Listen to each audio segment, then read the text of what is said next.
people, welcome to Real Life with Abi. My name is Abimbola. Thanks for stopping by. So if you are new to my channel, kindly subscribe. If you've already subscribed, thanks for coming back. It's really good to see you again.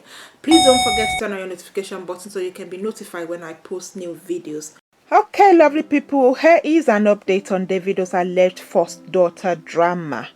So the little girl had a birthday on the 19th of November. And thanks to Kemi Omololu, she organized a birthday party for her.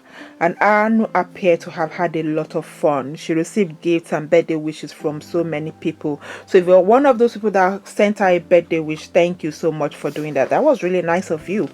And Aanu said thank you to everyone herself. And she actually sent a message to Davido and said she misses him. She asked Davido to come and take her to Ede. You know, kids, she thinks Davido lives in Ede. So she's asked Davido to come and take her to Ede.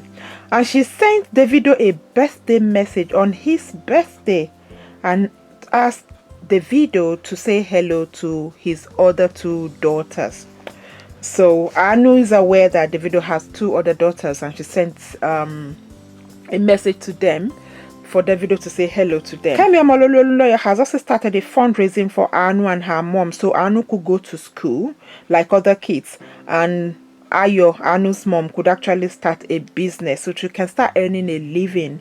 So some people are saying that Davido never had anything to do with Ayo and that he's not Aanu's dad. But what I'll ask is, why did he agree to a DNA test in 2014 in the first instance? If he never had anything to do with Ayo, then why would he agree to a DNA test when he did in 2014? And then his cousin apparently said that Davido enjoys drinking and that when he's drunk, he doesn't remember anything. So when he sleeps with women at that time, I mean, when he's drunk and he sleeps with women, he doesn't remember when he wakes up, when he's sober. That's quite ridiculous, isn't it? I don't know why a man would drink to that extent that you don't remember anything when you're sober. I think he needs to do something about that. Anyway, that's not why we're here today.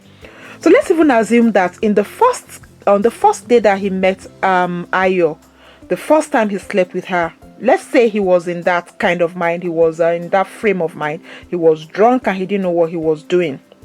What about the second time they met, when he went to Ibadan again for Bengade Yinka's Faster show? So apparently they met that time, they hooked up and then they slept together. So was he drunk as well? If he was drunk the first time, how did he remember to contact Ayo on that second occasion? That's my question. So let's say he was drunk the first time, as his cousin said. But what about the second time? If he was drunk and he couldn't remember, how did he remember who she was? How did he contact her so they could meet the second time? How did that happen? The Labinjo's account of what happened on the day the DNA test was conducted raises a lot of suspicion. So according to Mrs. Labinjo, that's Aanu's grandmother, she contacted Davido's father. She wrote him a letter and got no response, and then she got her lawyer involved. So it was when the lawyer got involved that Davido's father sent a car to them to pick them up from Ibadan to take them to Lagos. And they went to Davido's father's house, who now sent them to Davido's house. So when they got to Davido's house, they met Davido, his cousin, and his brother.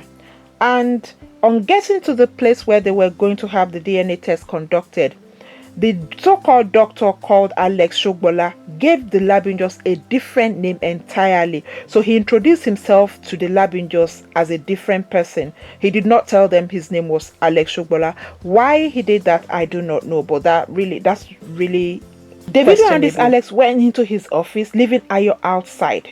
But out of curiosity, Ayo opened the door, and on opening the door, she found Davido handing over a big brown envelope containing a lot of money to this Alex man. Meanwhile, Davido's dad had already paid for the DNA test, so he told Mrs. Labinjo that he paid for 3 people. So what was the envelope for? Why was Davido giving the doctor some money after the DNA test had already been paid for by his dad?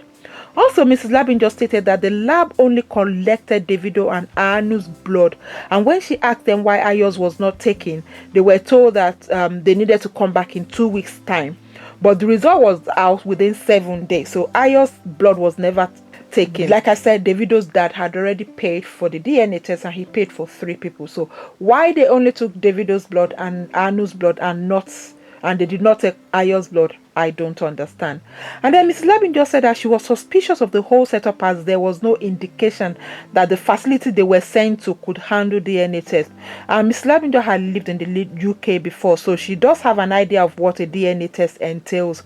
And she said her findings after the so-called result came out showed that only a blood test was carried out and there was never a DNA test. So that's why they're asking for an independent DNA test to be carried out, where both families have no where they have no influence. Apparently, on the day of the DNA test, Shina Adeleke, that's Davido's cousin, Shina Rambo, he was with him in his house, and what he said was that he was not going to be involved in this paternity. So according to Kemi Olunloyo, a female Nollywood star has actually stated she would try to convince Davido to go for an independent DNA test, and she's offered to pay for this test and the flight ticket, as long as Ayo is very sure Davido is Anu's father.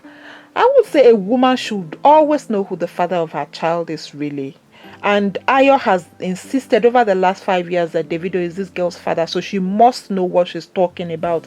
I don't think she'll be so bold to come out and insist all this while that Davido is the father if she's not very sure. So I will say she must be very sure that Davido is the father of her child. And Kemi Olunloyo said she's going to be filing for legal guardianship for Aanuoluwapo in case anything happens to Ayo and her mom, and that if she, that is Kemi Olunloyo, dies, that her children are aware of what's going on and they know exactly what to do. So Kemi Olunloyo is saying that if and when an independent DNA test is carried out and it comes out as positive, Davido will have to pay 5 years of back child support, get Anu a US passport, a Nigerian passport, and he's got to pay for her medicals, pay for her upkeep, pay for her education, and give the mother some feeding allowance for the child. So she's not willing to accept some meager amount from Davido, knowing how much he gives the other 2 baby mamas as monthly upkeep. Apparently, one gets millions of naira every month, the other one gets thousands of dollars every month. So why would he give Ayo and Anu some little amount of money? For what purpose?